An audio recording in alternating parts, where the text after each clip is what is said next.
বন্ধুরা, অনুরাগের ছোঁয়ার আজকের পর্বে দেখা যাবে দীপা দীপ আর রূপাকে বলে, দেখ সোনা কোথায় গেল, ওকে আগে আটকা। এরপরে দেখা যায় দীপ দৌড়ে নিচে নামে। এদিকে সোনা রেডি হয়ে যায় কুন্তলাকে আর রুডিকে খুঁজতে, কারণ রুডিকে সোনা নিজে হাতে শাস্তি দিতে চায়। তখন দীপ বলে, সোনা দিদি কোথায় যাচ্ছ, দাঁড়াও। তখন সোনা বলে, আমাকে আটকাস না দীপ, আজকে আমি যাবই, আর ওকে আমি নিজে হাতে শেষ করব। রুডি কেন এত বড় ক্ষতি করলো? তখন দীপ সোনাকে অনেকভাবে বোঝানোর চেষ্টা করে, বলে, সোনা দিদি শোনো, তুমি যেও না, এরকমটা করো না, এরকম ভুল। কারণ তুমি যদি ওখানে যাও, হয় ওরা তোমাকে মেরে ফেলবে, আর নয়তো তোমাকে ওরা ফাঁসাবে, আর তোমাকে কিন্তু জেলে পাঠাবে। তুমি কি সারা জীবন জেলে থাকতে চাও? তখন সোনা বলে, না, আমি জেলে থাকতে চাই না। তখন দীপ বলে, তাহলে আমার বড় মার ওপর বিশ্বাস রাখো, বিশ্বাস করো, দেখবে সব ঠিক করে দেবে। তখন সোনা আর যায় না। এদিকে দেখা যায় উর্মিকে কুন্তলার সঙ্গে কথা বলতে দেখে ফেলে জয়, আর শুনেও ফেলে।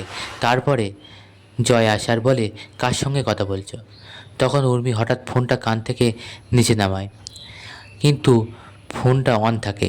এরপর জয় এসে উর্মির হাত থেকে ফোনটা কেড়ে নেয় আর দেখে ফেলে কুন্তলা। তখন জয় বলে, তুমি এত কিছুর পরেও কুন্তলার সঙ্গে কথা বলছো ফোনে, তার মানে এই সব কিছুর মধ্যে তুমি আছো।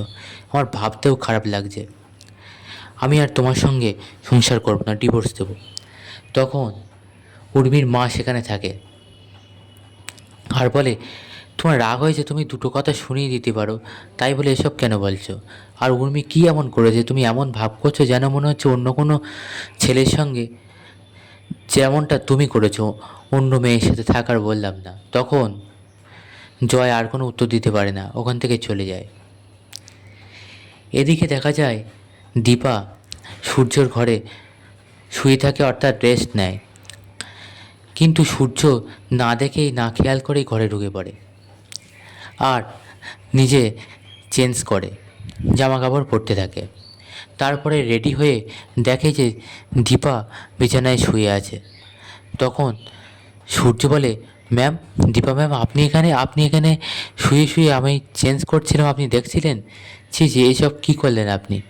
তখন দীপা বলে, ঘুম থেকে ওঠে আর বলে, কী বলছেন এসব? আমি হঠাৎ ঘুমিয়ে পড়েছিলাম, আমি তো জানি না আপনি কখন আসলেন। তখন সূর্য বলে, এটা কিন্তু আপনার উচিত হয়নি, আপনি এখানে কেন, আপনি এখানে শুয়ে আছেন কেন?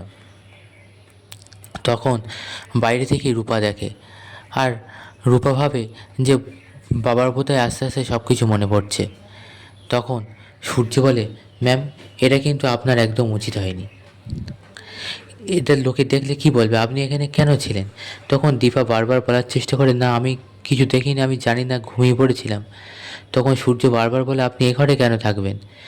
এটা তো আমার ঘর, আর যদি আমার বউ এ কথা জানতে পারে তাহলে কি হবে বলুন তো? তখন দীপা জিজ্ঞাসা করে, আপনার বউকে? তখন সূর্য বলে, কেন দীপা? তখন দীপা বলে, আমিই তো দীপা ডাক্তারবাবু, আমিই তো আপনার বউ।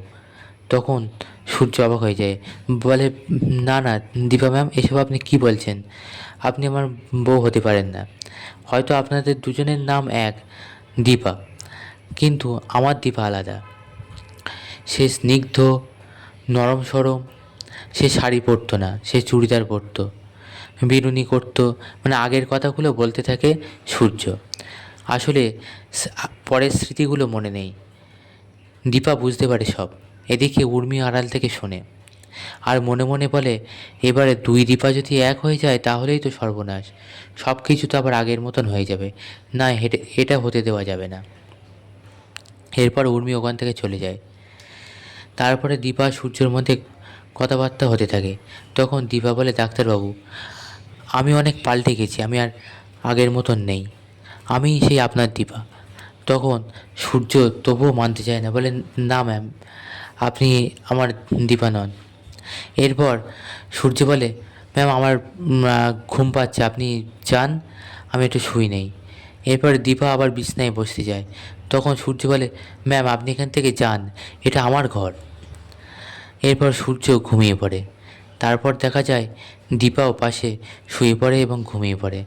তারপরে যখন সূর্যর হঠাৎ ঘুমের ঘরে দেখা যায় দীপার গায়ের ওপর হাত রাখে, বুঝতেও পারে না, কিন্তু দীপা সবই বুঝতে পারে আর আগের কথাগুলো মনে পড়তে থাকে।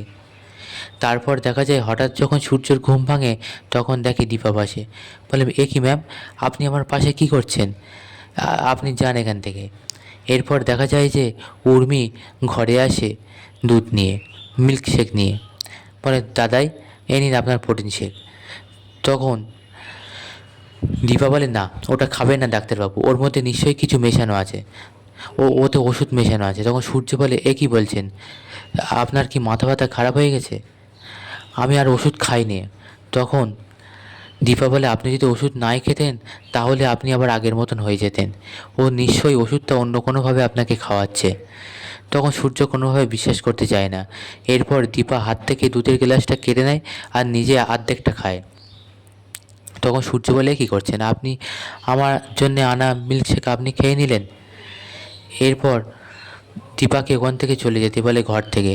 তারপর দীপা বাইরে চলে আসে আর সূর্য উর্মিকেও বলে যে তোমাকে কি আবার আলাদাভাবে বলতে হবে।